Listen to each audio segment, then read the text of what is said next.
Mic on.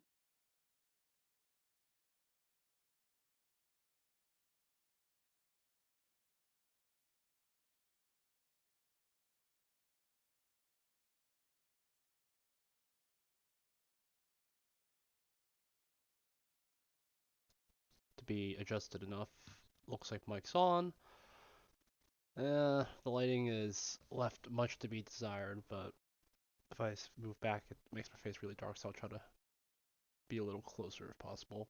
Anyway, good afternoon, everyone. It's 3 p.m., 2 minutes to 3 here in Chicago on this pretty chilly Saturday afternoon on January 29th. My name is Elvin, also known as Epoxi, and you are tuning in to week two of the Illinois Tech Hawks as they continue their run in the College League of Legends season 2022. So, um, for those that are our returning viewers, you will have known that the Hawks won last week's games against Kansas State University due to a forfeit win, due to one of the Kansas players um, not meeting the uh, deadline for when to arrive into the lobby. So the Hawks had to take the automatic win. They played a couple of exhibition games, even though just for the sake of playing, but the Hawks still won 2-0. So would have been an interesting game nevertheless, but glad we were able to at least show some of that Midwest talent. So for today's week two games, it'll be against St. Louis University. We can take a quick look while the players are getting set up in their lobbies and start taking a look at what they are going to be up against. Gotta close out some windows. Give me a sec here.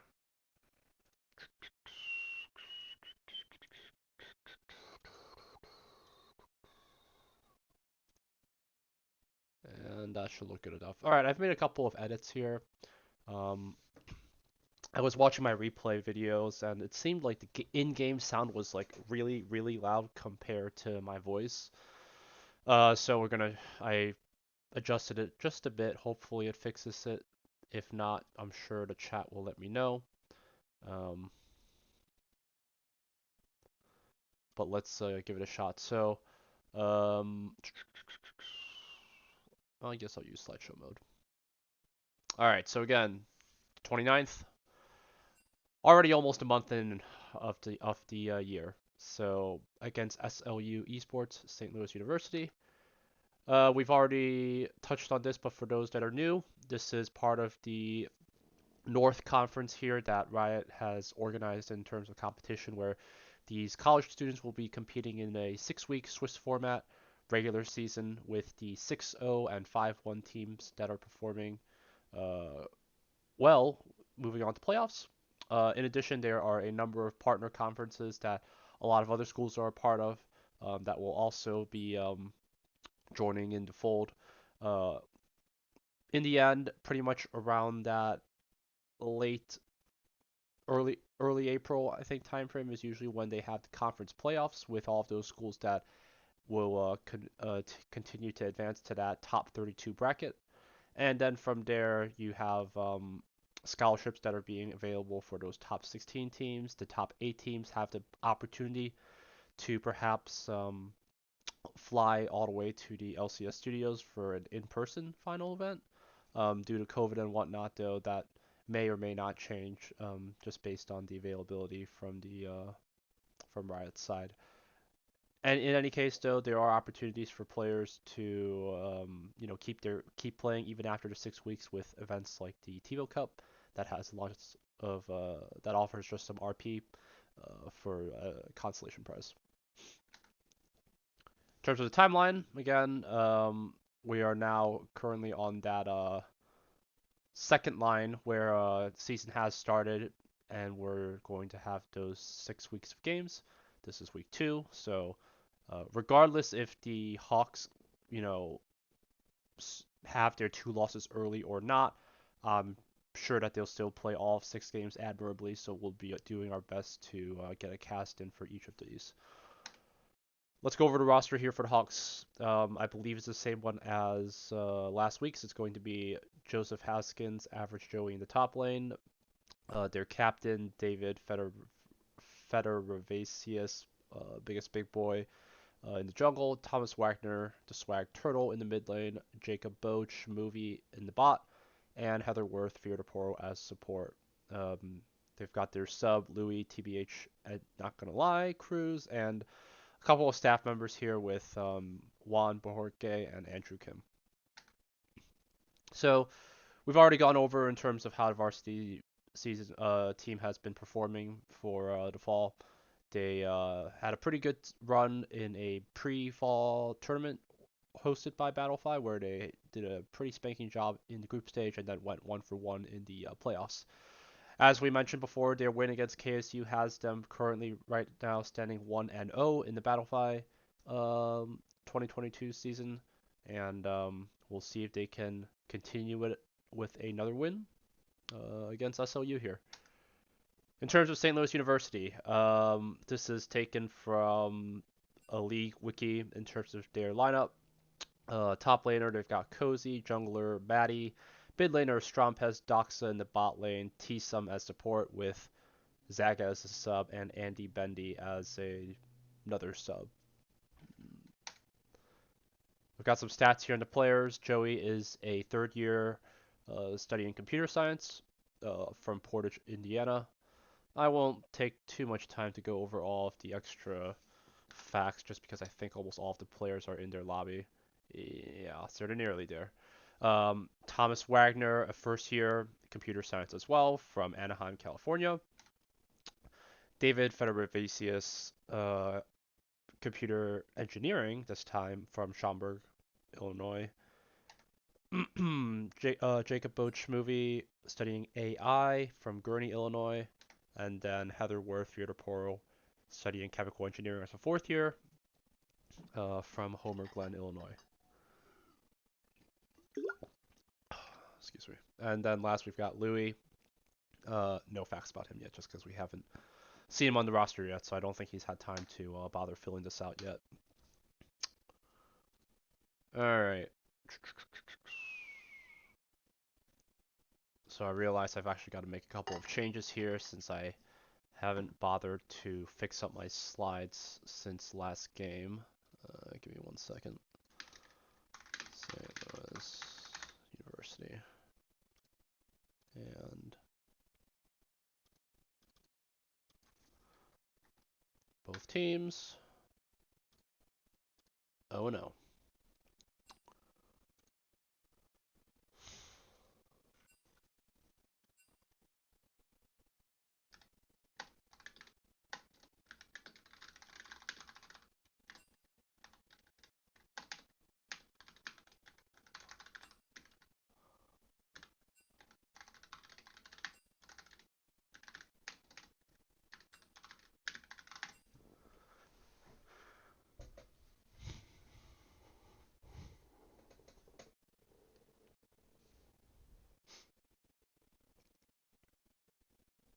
Does look like the similar names that I had accounted for earlier, though. Doxa, Cozy, Shroud this time.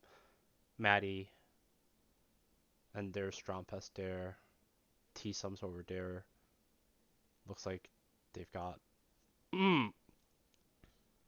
two sides from SLU there to do their casting and whatnot.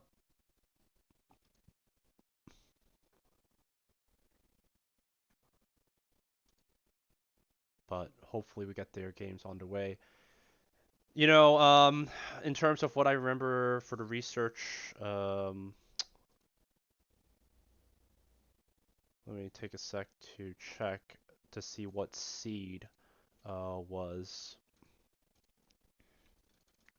SLU. I'm pretty sure they're like really up there. They're like number 5 or 6 seed. Their team's made up of largely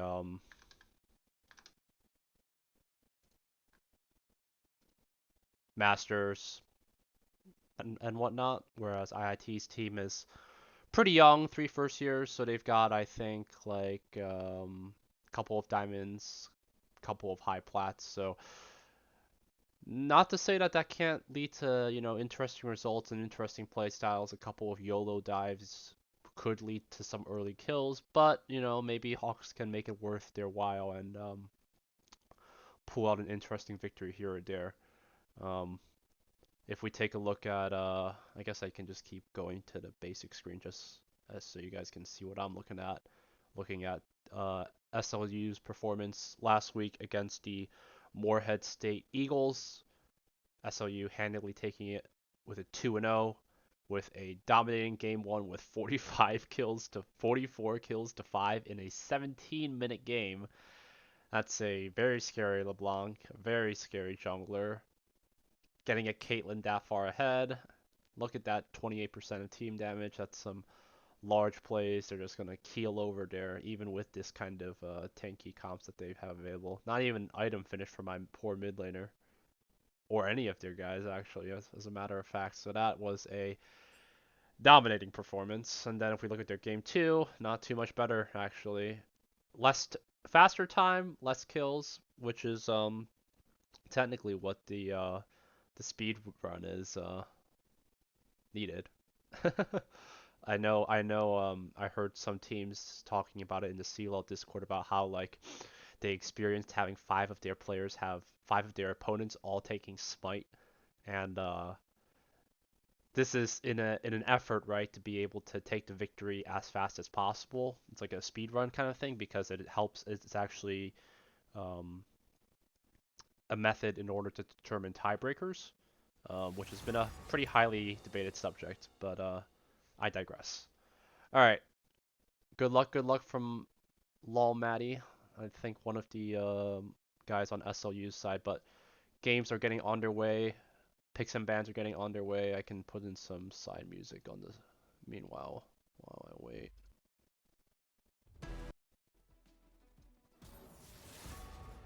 All right.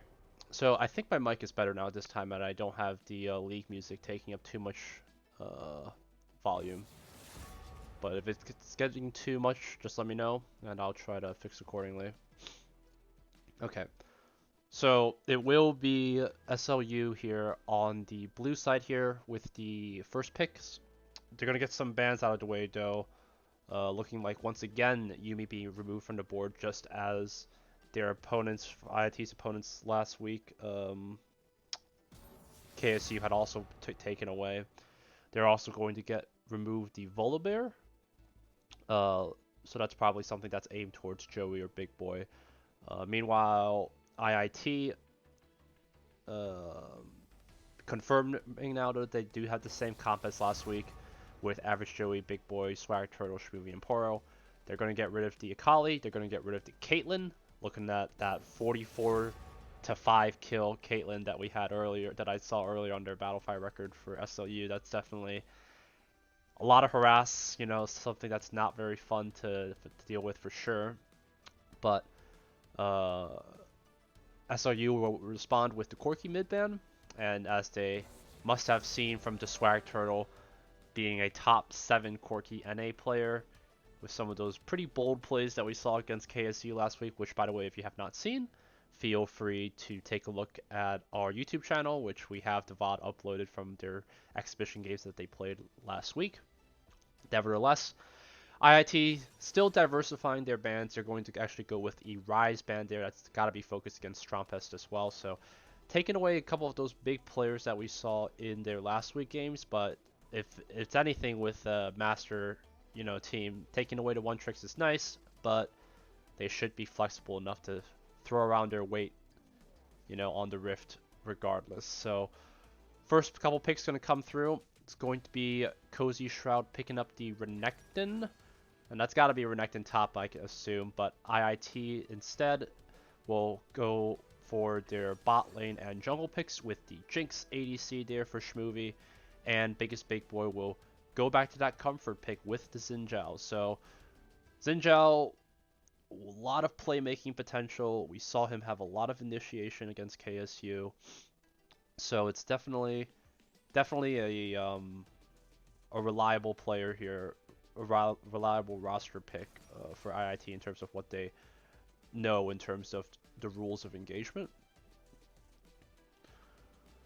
SLU will respond with the Nautilus Samira bot lane here to secure themselves that. And playmaking potential is there. Nautilus, if he lands that hook, you know, or flash auto to stun a Jinx in place, has a decent amount of follow-up from the Samira as well. Could be, you know, an all-in potential there for sure. So we'll Jinx, you know, tending to struggle, you know, unless she's given a lot of support in terms of buffs and enchants, is difficult, you know, early game. But if she gets big in a team fight, it's critical for IIT, but could be scary with like a Renekton dive potential as well. Meanwhile, IIT is going to lock in their final pick with the Gnar there for Average Joey. And then we will go now into the second half of picks and bans. Looking like SLU still has their jungler and mid lane available there for Strompist and Maddie, so IIT is going to go with that Hecarim ban. Meanwhile, it is looking like support and mid lane is open here for IIT, so that will mean a couple more supports there taken away with the Lulu ban there for SLU. And we saw what it was Lulu, Nami, Thresh, and like one other support that I can't think of right now, Seraphine maybe or something like that, in terms of what they were trying to be worried about for Fear to Poro. So, you know, all of these support bans seems like a lot of these opponents here for that IIT is facing is wanting to put a lot of pressure on their bot lane condition to win. So we did kind of see that, you know, leading towards game 1 against KSU. The Jinx had to kind of island farm on her own solo lane pretty frequently, which was leading to like some pretty big dive opportunities for KSU, but IIT used the opportunity to get their top and jungle as ahead as possible. But it'll be the Viego ban, so that's another jungler ban there for IIT, and the Morgana ban that happened, there will be another support removed. And Morgana ban, pretty useful here. The CC potential is pretty big for the Nautilus. You know, even if you got the hook, if Morgana was able to land the shield before the hook, of course, will prevent the CC. But on top of that, the auto from Nautilus will also count as CC. So if you kind of have a buffer where it's like, okay, I missed putting the shield for the hook, but if I can put in the animation between Nautilus coming up and getting that auto on, and if I can put the black shield in, then we're safe, right? But getting that removed, looks like they are going to instead have the Janna pick, which will still have a potential to kind of kite away a Nautilus if you're able to kind of tornado him away before he can follow up with an auto. Putting a shield, Janna shield will not stop a CC though, unfortunately. But she's got to trust herself to be able to at least provide some harass on that bot lane. Otherwise, you provide too much of an opportunity for Samira Nautilus to kind of steamroll themselves to 6. So that first level or 2 might be crucial for IIT to put a little bit of dominance in terms of their lane and not be too scared. But it'll be Veigar mid for the Swag Turtle, and we finally see a Zeri and Nidalee here for Strompus and Maddie. So we're going to get hit with the 3-minute spectate delay. But when we come back, it will be game 1 of the Hawks versus SLU.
Alright. Spectate delay has finished up, and we are starting to load ourselves up onto the Rift. 2-minute delay has been put onto the stream on top of the 3 minutes here for the inbuilt game spectate stuff. Players are loading up onto the Rift. Looks like most of my slides are relatively correct. SLU there. On the blue side, it will be Cozy Shroud on the Renekton, Maddie in the Nidalee jungle, Strumpus, Zeri mid, Doxa ADC, literally ADC, and T-Sum on the Gnarl support. IIT, Average Joey on the Gnar, Zin with Biggest Big Boy as usual, Veigar on the Swag Turtle, Shmoovy with the Chinks, and Janna will be down there in the bot lane with the Nautilus. And looking like a pretty standard approach here. IIT and SLU both feeling themselves out in terms of covering all of their entrances. Nidalee might YOLO a spear inside here, which would be pretty big damage onto a Gnar. Both members looking for a ward here. Hook will land. And the knockup, but oh, that's a lot of damage, and I don't think Janna will be able to last that. And the first blood there, unfortunately. No summoners though used here for IIT. Just an unfortunate catch. And that's going to be first blood though for Samira. Able to pick up a longsword, and already a good start there for SLU. Meanwhile, that's going to give information for IIT. And going to looking like having Biggest Big Boy start himself solo here onto this red buff. As he will make his way single-handedly. Meanwhile, Maddie will get a little bit of a leash here. And could be likely an aggressive invade, perhaps, as well. Once she finishes that red buff, we'll want to make sure we keep an eye out on that. It's going to be the first dragon will be the Cloud. That will spawn in 3 minutes. But we've got a little bit of time until then. Let's see how the early kill will set up the Samira Nautilus bot lane. And we mentioned, you know, having that Morgana ban means that you're going to have a lot of CC. Samira does have that follow-up ability, whatever, I forgot it's called, but what is it? Yeah, effects by mobilizing effects will dash to her attack, and she can keep them knocked up for a little bit as well. So level 2 gonna be already hit by Doxa. T-Sum will follow shortly after, and that's going to be a very large wave there that Jinx and Janna will have to try their best to get what they can. Zindo covering his bases here with the Raptor clear, making himself here towards the Gromp, and then probably the blue buff as well. Likely too early to look for any gank potential. Meanwhile, Nidalee going for a full clear in the bot. Now suddenly starting to make her way to the blue. And nothing too crazy here in the first 3 minutes besides that first kill. I speak too soon. It is a couple members of IIT coming around, and they should see that, have the information that the Xin was just there. They are going to place a ward, but IIT just can't really help too much at the moment. There's just too much of a threat here with that bot lane here from Doxa and T-Sum. That playing an Enchantress support, you know, is one of the things is if you're going to be against a tank lineup, you need to either have the aggro or not, you know. So a 3-man dive. No, hold on. Let's take a quick look back at that again. It is Nidalee coming all the way up. It is Zeri coming here as well, diving right over the wall. No rage here, unfortunately, from Average Joe. He's going to try to stash what he can, but a zap from Strumpus will have the kill coming in. A TP here from Veigar. Coming in a little bit too late. Cage will come up. Not a lot of damage yet. Strumpus might have to flash it over. But it's very close. Biggest Big Boy going to try to follow up, but not there. Damage from SLU where it needs to be, and that'll be a early 3-0 start there. For SLU. Follow up from the Swag Turtle, walking into his own jungle. He is caged once more. Trapped within. Gonna force a flash. Spear will not land.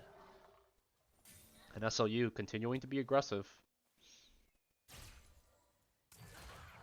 Leads to some pretty early results here for them.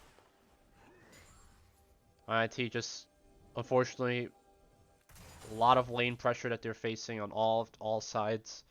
A lot of proactivity here. The immobilization is too much. Fear to Pour won't be able to last against that either. Big Boy will try to see if he can get anything, but no, it's just too much. They're that combo of Nidalee and Nautilus, very nice. I think perhaps Fear to Pour, perhaps on something tankier like a Thresh might have been to play here, especially just this style of you know, if they're going to resign themselves to Samira and Nautilus doing whatever they want, I think even without the longsword from the first blood, it would have probably been the same result. It's just a lot of burst damage. Jenna just really can't provide too much in terms of that kind of. Hold on, biggest big boy coming in. Could IIT perhaps use a kill here? A little bit of a roam. Biggest big boy, they need something from this, and nice little dash. A little bit of shutdown gold. IIT is able to recover just a bit from that. Jenna coming back from her respawn all the way down mid is gonna help just a bit, but still a pretty sizable chunk here for SLU, and could be a similar style though we see, you know, in terms of IIT just kind of resigning their bot lane to kind of flounder about. Hold on here, Shmovy, no summoners available. The hook will just not be enough. Oh, you'll lose it though. Does have a couple of minions. It could be close actually. But the new quiver going to be just a little bit too much. A little bit of CC. Flash Tornado. The Swag Turtle wants to see if he can get anything, but I don't think it's just going to be enough damage. But Hawks trying to do what they can to help each other out, but SLU able to navigate themselves out of that just fine. Veigar, one of those picks where it's kind of like you don't see the results until the late game. He has been slowly building up some AP though. Right now he's got about 30 in his book. Shmovy will meanwhile take the time while Veigar has been bought to put Jinx in the mid lane. Maybe a rotation of style to have Jinx mid all the time? I don't know if that's a thing where you could have Jinx versus where if you treat Zeri as a solo, like an ADC marksman style, but we'll have to see. Another play here. I don't know if this is going to lead to much. Shmovy going to try to do what he can. Lands the slow on Nautilus. But no more results past that.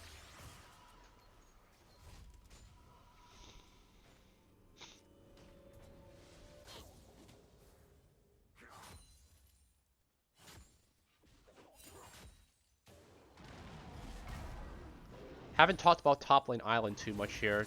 Average Joey does have to Phage, Renekton, a couple of beginner items as well, but already, you know, we're already seeing a 4k gold lead here for SLU 8 minutes in.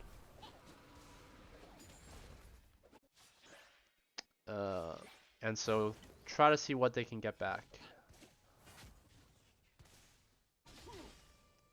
If IIT can survive into late game, there's potential, but I don't think SLU will likely give them the opportunity. Once the level 6s hit, they want to commit to as much as they can. Cozy Shroud getting a couple of autos here, but will take a turret shot in reply. A lot of members of SLU rotating here around, channeling here from Nautilus. Has the Hex Flash come through? Biggest Big Boy going to have to run himself out. They're going to try to play it out. Level 6 here from Big Boy, but instantly just falls just to the 2-man, and Nara's left alone. Not enough rage. He's going to try to flash it out. He needs to build the rage. It's not going to be enough. Veigar here, slurring it in. Does have a little bit of damage. Maddie here, Nautilus with the hook. But the triple kill for the Nidalee will be able to push IIT in favor. And a double kill for Doxa. 1v2, my friend. Gets a little bit... Let's see how they turned it around. This is a 160 health Doxa, and look at that confidence from him. Oh my lordy. Looking like Greg saying AO IIT bringing it back. I don't know. We are watching. There is a 2-minute delay, so probably by the time that I respond to this message, it's going to be like a 8k lead, but that's okay.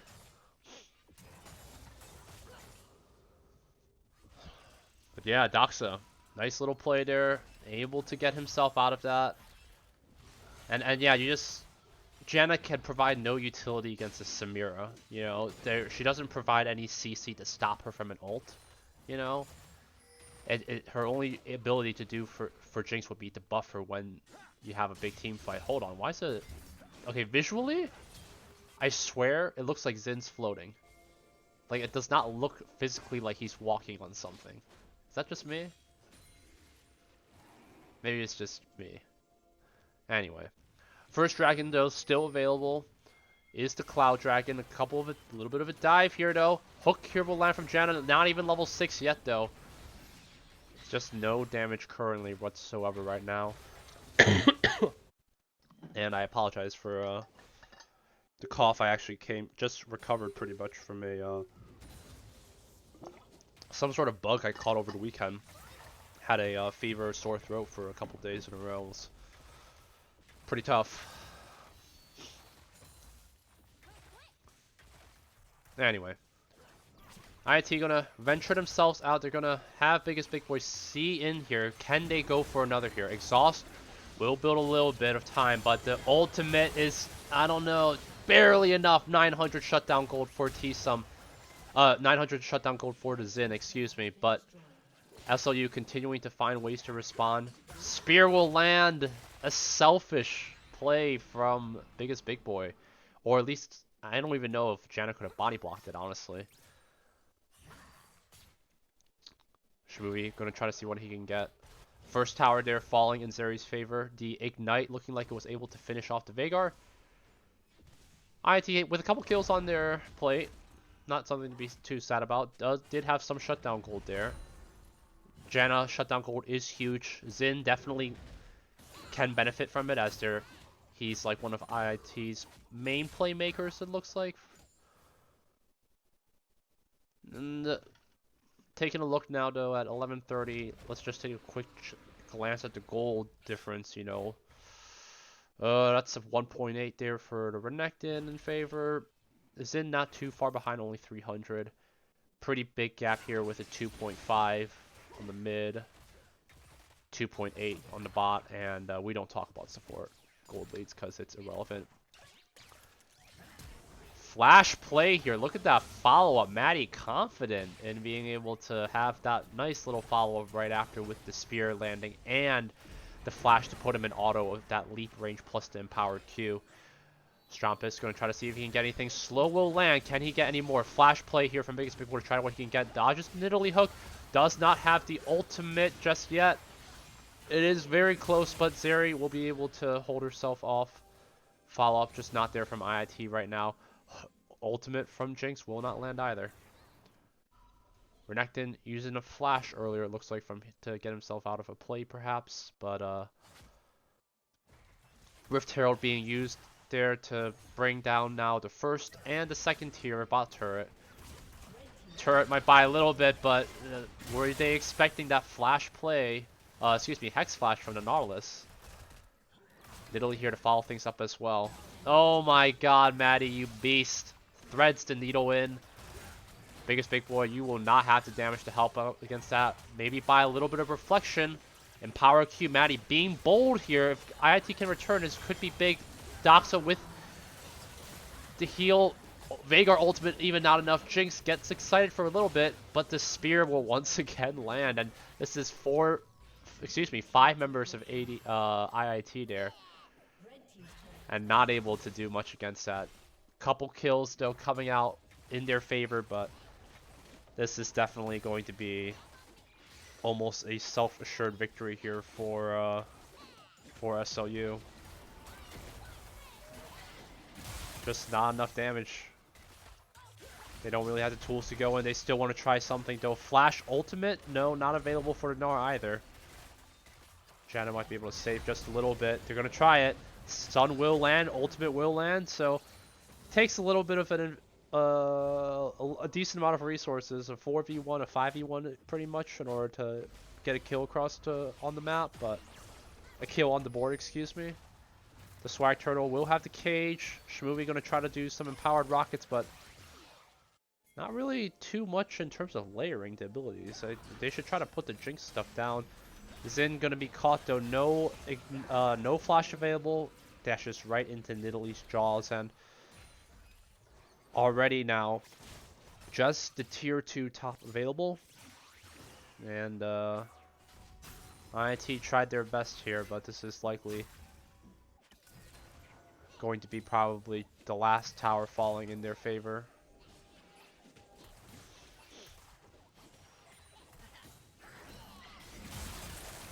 Flash play. Stopwatch will buy a little bit of time. Doxa, though, could be getting a lot of kills here. Average Joe is going to try to do what he can. But some pretty bold dives here will have the kills go into Zin's favor. Jinx able to pick up a couple of assists as well. But it's going to give time for Renekton to finally finish the last tier 2. And now just leave the inhib turrets open here for IIT. Meanwhile, comeback gold is a thing, though. They have these little bags now to tell me that. That's nice. Do they have them on the object? I think they have them. They show it on the objectives as well. Yeah, there you go. You can see they have the shutdown gold icon here for them. But yeah, it's just really unfortunate for the Hawks, I think, just in their early game. I just think, unfortunately, just a lane game wise, you know, struggled a lot.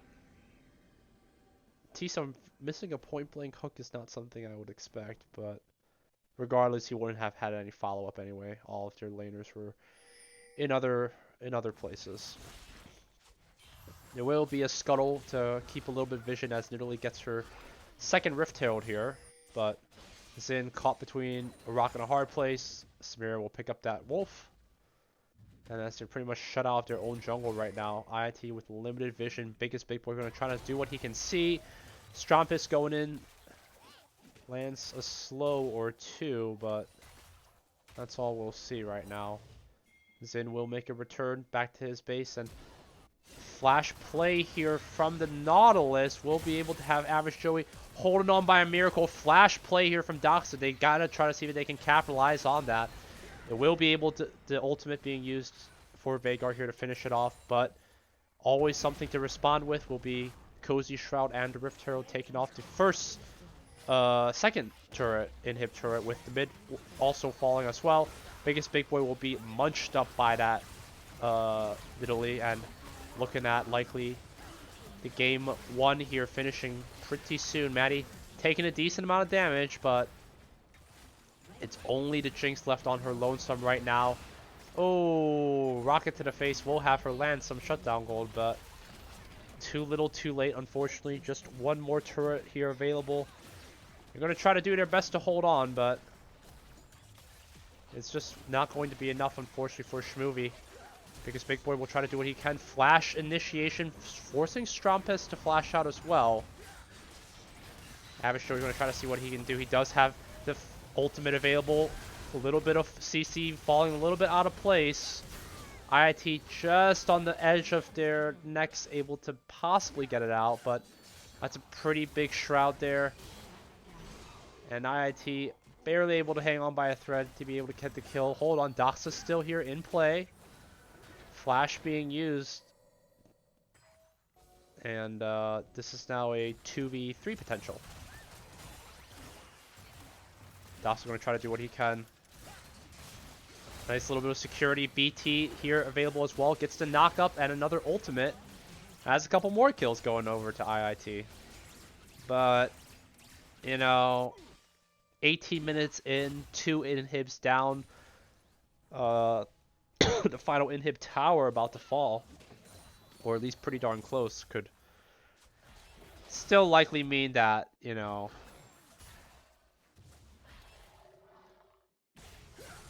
oh my god, look, just look at that damage.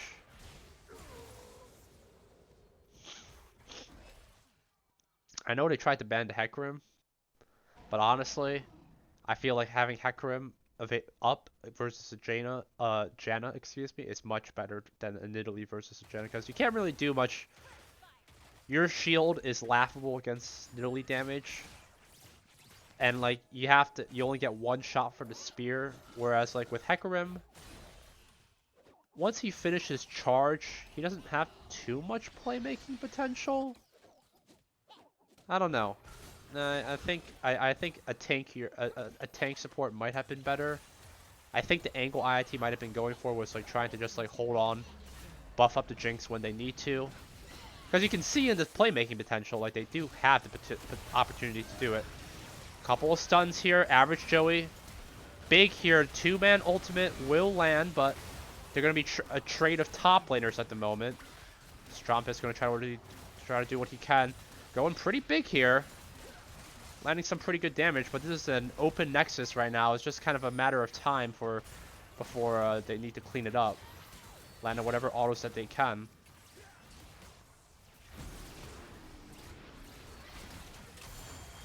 Oh my god, what am I looking at? We've got like 3 different team fights going on. I can't even comment on this. Shmuvi gonna try to do what he can, use his ultimate to hold it back. Oh my lordy. Ah, no, that's demobilizing. And that's gotta be the GG's coming through. Surely, right? There we go. 36 to 17. Not the worst. 20-minute game, 20-minute 35. So IIT held on like 5 minutes longer than the first week's opponents for SLU. That's something to take away, right? At the end, Jinx coming out with even KDA for Veigar as well. Not the worst of days. I think we'll take it.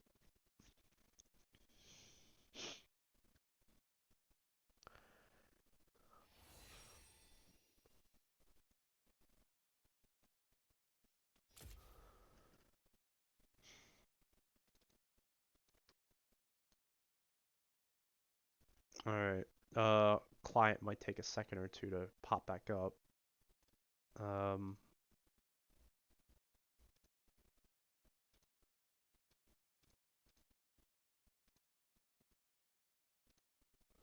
Alright, so yep, game 1, Nidalee MVP for sure, able to have some pretty cool plays. Spears were landing left and right. Early kill for Samira as well with that bot lane. That vision, definitely IIT needs to figure out how they want to approach going out. That seems to have getting an early cash like that's pretty unfortunate. That comp though, IIT doesn't really have too much invade potential unless they decide to go something risky like start Veigar Cage. But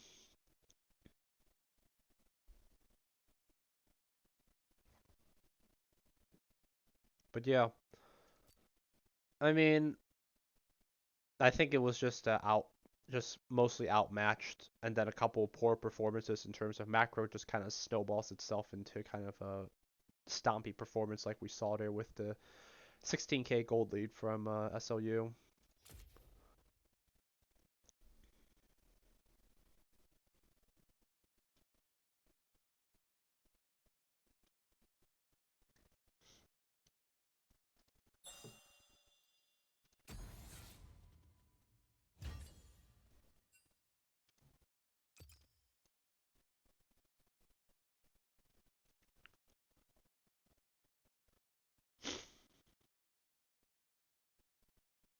Well, it makes you wonder, right, in terms of this kind of matchup.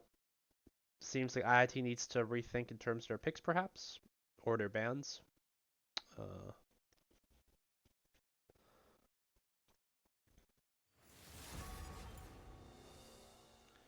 Now we'll see if they try to elect for something. I just think the matchup bot lane for sure.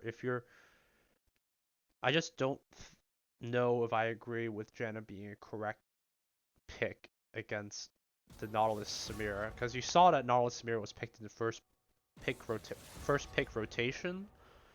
They had already taken out the Yuumi. They had taken out the Morgana. I think Thresh or Nami might have been a potential. If you have the bubble, you could use it to block like the Samira perhaps, or force out an early shield. Lulu might have been something too. I don't know. I just think like you have to kind of really I guess maybe the idea was like to prevent a lot of dive with like Janet Q tornadoes maybe and her ult, but you could see there was just so much pressure. I didn't see too many times where she got a full duration of her ult out. It was mostly just kind of a movement to kind of push somebody away for a little bit, for like a half second or so. But anyway, let's try to see what the Hawks will reply with. It's going to be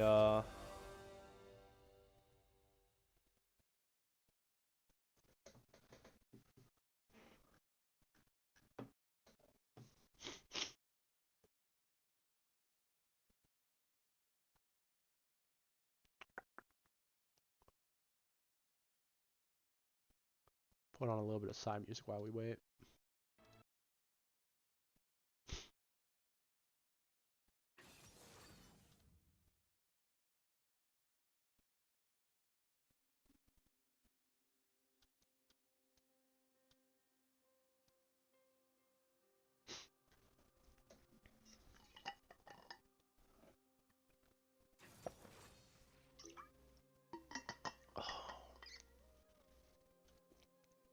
All right, so getting a little sidetracked, looking at some other stuff. I recently did some import for Stream Elements to put some information on here on the stream, so I don't actually have to log on to my